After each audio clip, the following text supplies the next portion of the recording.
Olá pessoal, sou a professora Daniela Vidal, professora de Direito Civil e estou aqui para iniciarmos o nosso curso de Direito Civil para concursos, prova da OAB e atualização dos profissionais, principalmente na área do direito. Inicialmente gostaria de te preparar sobre a importância do direito civil em diversas áreas de concursos públicos. O direito civil cai em absolutamente todas as provas para delegado civil em todos os estados do país. No Rio de Janeiro e São Paulo, por exemplo, ultrapassa as primeiras fases até a prova oral, inclusive.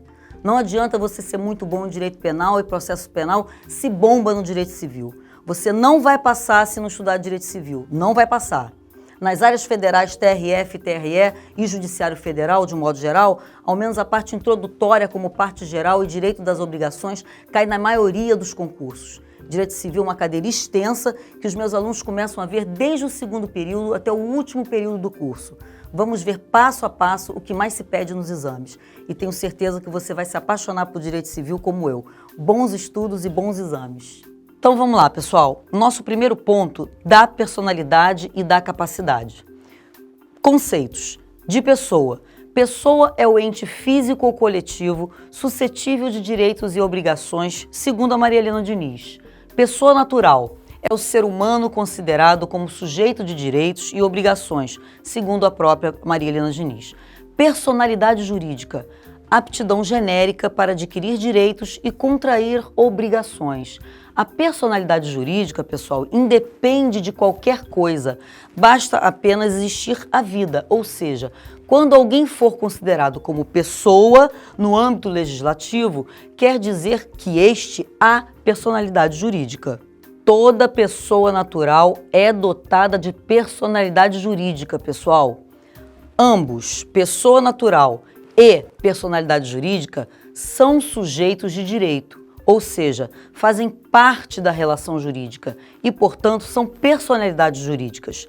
O nascituro, aquele bebezinho que ainda está por vir, é o sujeito de direitos, deveres e obrigações, que se encontra implantado no ventre materno. É o feto. Para o direito brasileiro, o embrião ainda não é considerado pessoa humana, pois não se separou do corpo da mãe, mas a lei já o confere determinados direitos dispersos pelo Código. Ao nascer, se for verificado que a criança faleceu, parou de respirar, o feto precisará submeter-se a um exame pericial, o exame de Galeno. E conforme o resultado, os efeitos sucessórios serão diferentes. Se for constatado que o feto respirou, se a criança respirou, mesmo que por instantes, ela se torna pessoa humana para o direito civil e, portanto, possui a capacidade de herdar, transferindo sua parte a seus herdeiros vivos, no caso, os pais. Se for constatado que o feto não respirou, significa que a criança não sobreviveu e, portanto, não adquire herança e, por consequência, o patrimônio irá para os demais herdeiros. E a pessoa despersonificada? O ente despersonalizado é aquela que representa algo ou alguém. Por exemplo, o condomínio, que é representado pelo síndico, ou seja, uma pessoa que representa uma pessoa jurídica, ou no caso dos espólios, ou seja, massa falida, que possui o representante. O espólio irá responder por todas as dívidas do falecido, até que por alguma condenação anterior à sua morte ou por qualquer outra ação, mas que seja de responsabilidade civil. E o início da personalidade jurídica, pessoal? No artigo 2º diz o seguinte: a personalidade civil começa do nascimento com vida, mas a lei põe a salvo, desde a concepção, os direitos do nascituro. Existem 3 correntes na doutrina que seguem os seguintes entendimentos. A corrente natalista, por exemplo, a corrente da personalidade condicional e a corrente concepcionalista.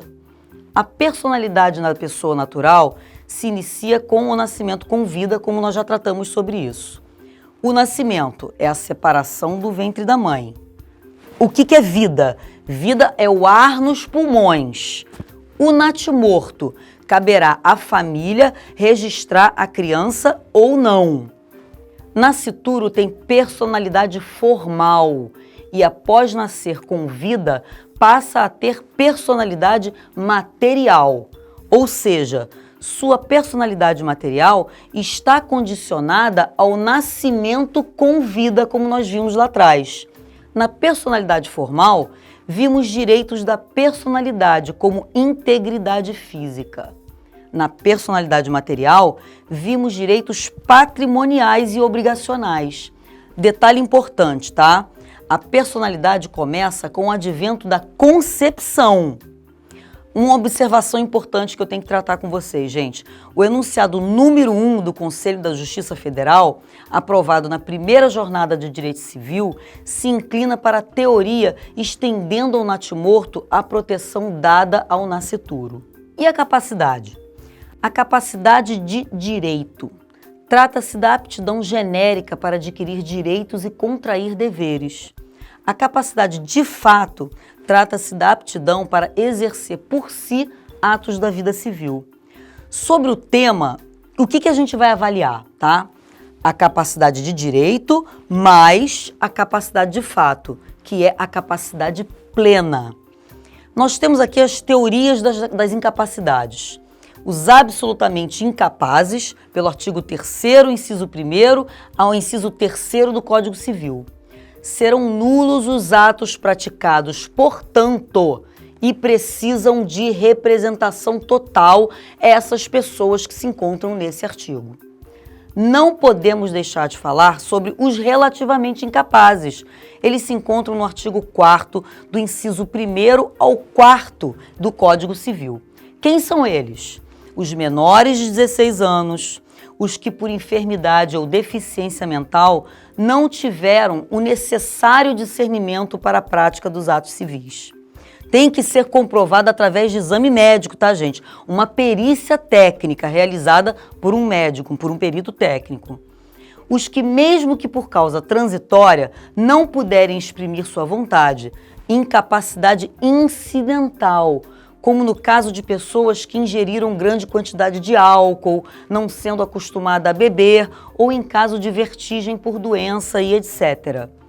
Os maiores de 16 anos e os menores de 18, visto que o indivíduo só adquire capacidade plena ao completar 18 anos, tá? Os ébrios habituais, toxicômanos, deficientes mentais com discernimento reduzido, só poderá adquirir capacidade de fato quando a interdição judicial for cancelada, tá? Ou seja, aquela interdição judicial feita através de uma intervenção judicial. Os excepcionais também sem desenvolvimento mental completo. Os pródigos, aqueles que não possuem controle sobre dinheiro, bens e patrimônios.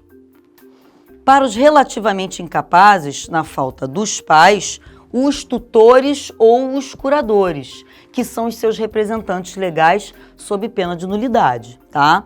Não corre prazo prescricional ou decadencial para os relativamente incapazes, hein, gente? Se, na falta dos pais, o tutor tem que entrar como se fosse um assistente deles, tá? Se precisar de interdição, o curador, que é que entra como assistente deles também, tá? Agora, vai ocorrer o prazo prescricional ou decadencial, visto que a incapacidade pode ser cessada com parecer de um juiz. Ou seja, começa a correr os prazos para essas pessoas, os prazos processuais. Os relativamente incapazes podem realizar testamentos, casar-se, testemunhar e se tornar mandatários. Agora, uma observação, tá? A escolha do tutor. Como é que esse tutor é escolhido? Ele pode ser escolhido pelos pais, previsto por lei, ou pode ser uma pessoa designada de confiança do juiz, através da ação pertinente.